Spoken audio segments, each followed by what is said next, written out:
Bonjour à tous, aujourd'hui propriété et priorité opératoire. Dans un produit ou une somme, donc lorsqu'on fait une multiplication ou une addition, on peut changer l'ordre des facteurs ou des termes sans influencer le résultat final. Je rappelle que les facteurs, ce sont les nombres qui sont multipliés et les termes, les nombres qui sont, dans notre cas, additionnés. On parle de commutativité. Être commutatif, c'est qu'on peut changer qui était en premier, qui était en deuxième, sans que ça ait un impact particulier. Par exemple, quand je fais 3 fois 9, j'obtiens 27. Et quand je fais 9 fois 3, j'obtiens aussi 27. 3 fois 9 et 9 fois 3 donnent le même résultat, le même produit. Les facteurs 3 et 9 sont commutatifs. On peut changer leur ordre. 2 fois 3 fois 5 égale 30. Et 2 fois 5 fois 3 égale aussi 30. Et 3 fois 5 fois 2 égale également 30. Là encore, on constate bien que je peux changer l'ordre des facteurs sans influencer le résultat final. Et ainsi de suite. 5 fois 3 fois 2, 5 fois 2 fois 3, 3 fois 2 fois 5 égale 30. Ça fonctionne également pour les additions.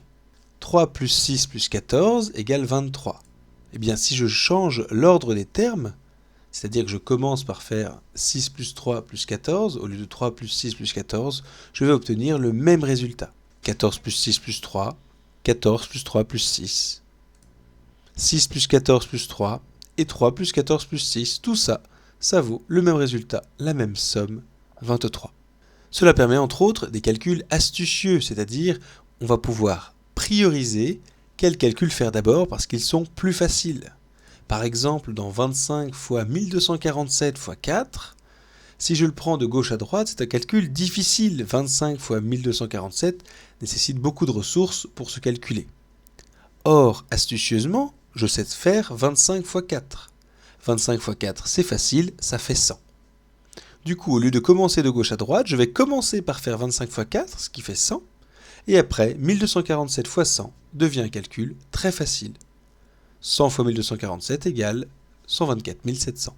Pareil pour l'addition, ici j'ai 123 plus 414 plus 77 plus 36. Calcul qui à première vue de gauche à droite peut être assez difficile. Astucieusement, ici 123 et 77, je vois un complément à 100, 77 plus 23 ça fait 100. Du coup 123 plus 77 ça va faire 200. Et puis 414 plus 36 ça fait 450. Donc 200 plus 450, 650, c'est assez facile. Donc on peut utiliser cette propriété très importante, la commutativité, le fait de pouvoir changer l'ordre des nombres uniquement lors de multiplication ou d'addition. Attention, ça ne fonctionne pas pour la division et la soustraction. C'est réservé à la multiplication et à l'addition. Voyons maintenant les règles de priorité dans les opérations. Lorsqu'une expression numérique comporte plusieurs opérations, il faut respecter 3 règles afin d'obtenir le bon résultat. Donc systématiquement, une expression numérique, c'est-à-dire un enchaînement de calculs, avec des plus, des fois, des moins, des divisés, on va toujours appliquer les 3 mêmes règles. Première règle, on effectue en priorité les calculs entre parenthèses. Les parenthèses sont une marque d'un calcul à faire en premier. Par exemple, 4 fois entre parenthèses 2 plus 1, je commence par faire 2 plus 1, ce qui me fait 3.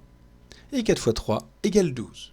Une remarque, s'il y a une parenthèse à l'intérieur d'une autre parenthèse, on va toujours commencer par celle le plus à l'intérieur. Dès qu'on est dans une parenthèse, on a une autre expression numérique et on réapplique les règles du début. Par exemple, 15 moins entre parenthèses 2 fois entre parenthèses 3 plus 4, je vais commencer par faire 3 plus 4. Puis 2 fois 7, et enfin 15 moins 14. Deuxième règle à appliquer lorsqu'il n'y a plus de parenthèses. Lorsqu'il n'y a plus de parenthèses, je privilégie d'abord les multiplications et les divisions. Par exemple, dans 3 plus 4 fois 6 divisé par 8 moins 4, j'ai une addition, une multiplication, une division et une soustraction. Je vais commencer par la multiplication, puis la division, et garder le reste pour la fin.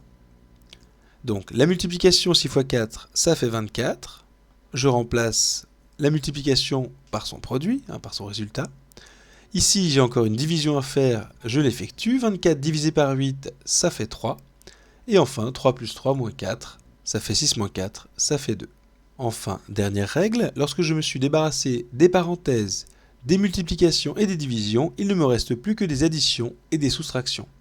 Afin de ne pas se tromper, on fait toujours les calculs de gauche à droite. Par exemple, 6 plus 3 moins 5 plus 2, de gauche à droite, je commence par faire 6 plus 3, ça fait 9. Puis 9 moins 5, ça fait 4. Et 4 plus 2, ça fait 6. Donc à chaque fois, je vais faire les opérations les unes après les autres, de la gauche vers la droite. En conclusion à retenir, d'abord les parenthèses, ensuite les multiplications et les divisions, et enfin les additions et soustractions de gauche à droite. Voilà, merci.